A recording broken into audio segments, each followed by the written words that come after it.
Hi കൂട്ടുകാരെ, നമുക്കൊരു നാടൻ ഞണ്ട് റോസ്റ്റ് തയ്യാറാക്കിയാലോ? വാ, നമുക്കതിൻ്റെ ഇൻഗ്രീഡിയൻസ് ഒക്കെ നോക്കാം എങ്ങനെയാണെന്ന്. അപ്പം ഞാനിവിടെ എടുത്തിരിക്കുന്നത് വെളുത്തുള്ളി ഇഞ്ചിയും കൂടെ ചതച്ച് പേസ്റ്റ്, സവോളയ്ക്ക് വരെ നമുക്ക് ചെറുള്ളി എടുക്കാം, പിന്നെ കറിവേപ്പില എടുത്തിട്ടുണ്ട്, തേങ്ങാക്കൊത്ത്, മസാലയായിട്ട് മുളക് പൊടി, മല്ലിപ്പൊടി, മഞ്ഞൾപ്പൊടി, ഗരം മസാല, കുരുമുളക് പൊടി, ആവശ്യത്തിന് ഉപ്പ്. അപ്പം എന്തായാലും ഇതൊക്കെ ചെയ്യുന്നതിന് മുമ്പേ ഞാൻ ഞണ്ട് വൃത്തിയാക്കി മഞ്ഞൾപ്പൊടിയും മുളക് പൊടിയും കൂടി ഇട്ട് റെസ്റ്റ് ചെയ്യാൻ വെച്ചിട്ടുണ്ടായിരുന്നു. അപ്പോൾ അതൊന്ന് അതുപോലെ തന്നെ വെളിച്ചെണ്ണയ്ക്ക് നല്ല വിലയല്ലേ, അതുകൊണ്ട് വെളിച്ചെണ്ണയും സൺഫ്ലവർ ഓയിലും കൊണ്ട് മിക്സ് ചെയ്തിട്ടാണ് ഞാനിവിടെ ഉപയോഗിക്കുന്നത്.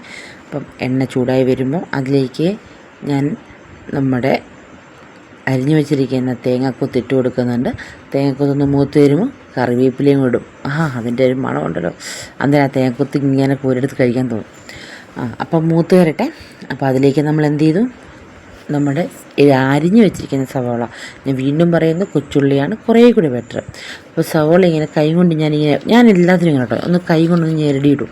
അപ്പം ഞെരടി അങ്ങോട്ട് ഇട്ട് അതൊന്ന് മൂത്ത് വരണം.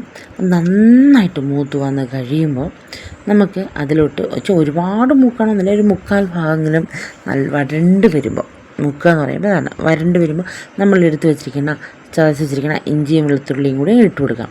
അപ്പോൾ എത്രത്തോളം ഈ സവോള വഴണ്ട് മൂത്ത് വരുന്നു അത്രത്തോളം നമ്മുടെ കറിക്ക് ടേസ്റ്റും കൂടും. അപ്പോൾ അതിങ്ങനെ നല്ലതുപോലെ മൂത്ത് വന്നു കഴിഞ്ഞപ്പോൾ നമുക്ക് എടുത്ത് വെച്ചിരിക്കുന്ന മസാല ഇട്ട് കൊടുക്കാം. ഓർമ്മയുണ്ടല്ലോ, മല്ലിപ്പൊടി, മുളക് പൊടി, ഗരം മസാല, മുളക് പൊടി, ഉപ്പ്, ഇതെല്ലാം കൂടെ ചേർന്ന് മഞ്ഞൾപ്പൊടി എല്ലാം കൂടെ ചേർന്നുള്ളത് നമുക്ക് ഇട്ട് കൊടുക്കാം. അപ്പം നമുക്കത് നന്നായിട്ടൊന്ന് മൂപ്പിച്ചെടുക്കണം, കാരണം പച്ചമണമെല്ലാം മാറി നല്ലതുപോലെ ആവണം.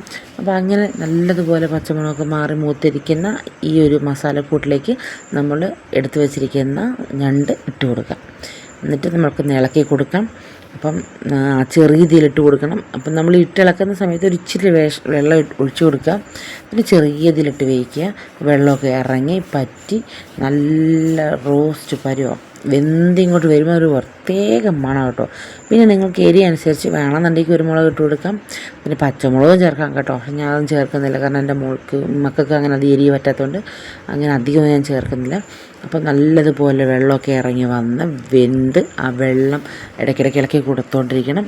ആ വെള്ളമൊക്കെ പറ്റി നല്ല കിടുക്കാച്ചി ഞണ്ട് റോസ്റ്റ് കിട്ടും. സത്യം പറയാമല്ലോ, അത് നമുക്ക് ചോറിൻ്റെ കൂടെയോ അങ്ങനെ ചപ്പാത്തിയുടെ കൂടെയോ കഴിക്കാൻ കൊള്ളാം. നോക്കി കണ്ടോ, അടിപൊളിയല്ലേ? അപ്പം എൻ്റെ ഈ ഞണ്ട് റോസ്റ്റ് എനിക്ക് ഇഷ്ടപ്പെട്ടാൽ ഇഷ്ടപ്പെടും കേട്ടോ, ഒന്ന് ചെയ്ത് നോക്കേ.